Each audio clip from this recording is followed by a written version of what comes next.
អាយដាមអភិសន្តិបណ្ឌិតសសខាអញ្ជើញជាអធិបតីសម្ពោធអគារមតីសិក្សាចំនួន2ខ្នងនៅក្នុងស្រុកប្រស្ដាច់ខេត្តព្រៃវែងនាព្រឹកថ្ងៃទី9ខែសីហាឆ្នាំ2026នេះមានការរៀបចំពិធីសម្ពោធដាក់ឲ្យប្រើប្រាស់ជាផ្លូវការនៅអគារមតីសិក្សាចំនួន2ខ្នងស្ថិតនៅសាលាបឋមសិក្សារកាកូនសัตว์ភូមិរកាកូនសัตว์ឃុំបឹងដោលស្រុកប្រស្ដាច់ខេត្តព្រៃវែងក្រោមអធិបតីដ៏ខ្ពង់ខ្ពស់របស់អាយដាមអភិសន្តិបណ្ឌិតសសខាឧបនាយករដ្ឋមន្ត្រីក្រសួងមហាផ្ទៃនិងជាប្រធានក្រុមការងាររាជរដ្ឋាភិបាលចុះមូលដ្ឋានខេត្តព្រៃវែងព្រមទាំងលោកជំទាវកែវសួនសុភីសសខាសមិទ្ធផលថ្មីស្រឡាងដែលត្រូវបានកាត់ខ្សែបូដាក់ឲ្យប្រើប្រាស់នាពេលនេះរួមមានអគារមតីសិក្សាសរុបចំនួន2ខ្នងស្មើនឹង8បន្ទប់ក្នុងនោះរួមមាន1អគារមតីសិក្សារកាកូនសัตว์1ខ្នង4បន្ទប់2អគារមតីសិក្សាសំពៅមាស1ខ្នង4បន្ទប់រួមទាំងសមិទ្ធផលនានា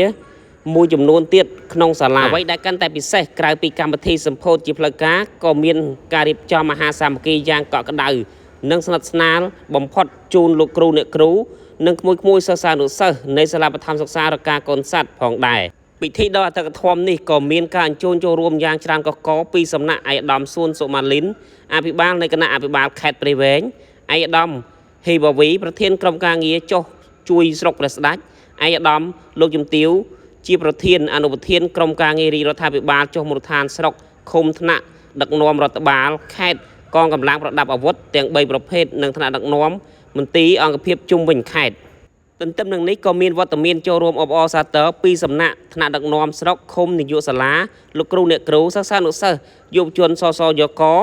កាកបាទក្រហមកាយរិទ្ធយុវជនអភិវឌ្ឍក្រមគ្រូពេទ្យនិងប្រជាពលរដ្ឋជាច្រើនរូបដែលធ្វើឲ្យបរិយាកាសទាំងមូលពោពេញទៅដោយស្នាមញញឹមនិងក្តីសោមនស្សរីករាយការលេចឡើងនៅសមិទ្ធផលអគារសិក្សាថ្មីនេះគឺជាការបង្ហាញឲ្យឃើញពីការយកចិត្តទុកដាក់ដ៏ខ្ពស់របស់ថ្នាក់ដឹកនាំជាន់ខ្ពស់គ្រប់ថ្នាក់ក្នុងការលើកស្ទួយវិស័យអប់រំនៅកម្ពុជាជាពិសេសការបណ្ដុះបណ្ដាលធនធានមនុស្សតាំងពីវ័យកុមារតូចដែលជាទំពាំងស្នងឫស្សីដ៏សំខាន់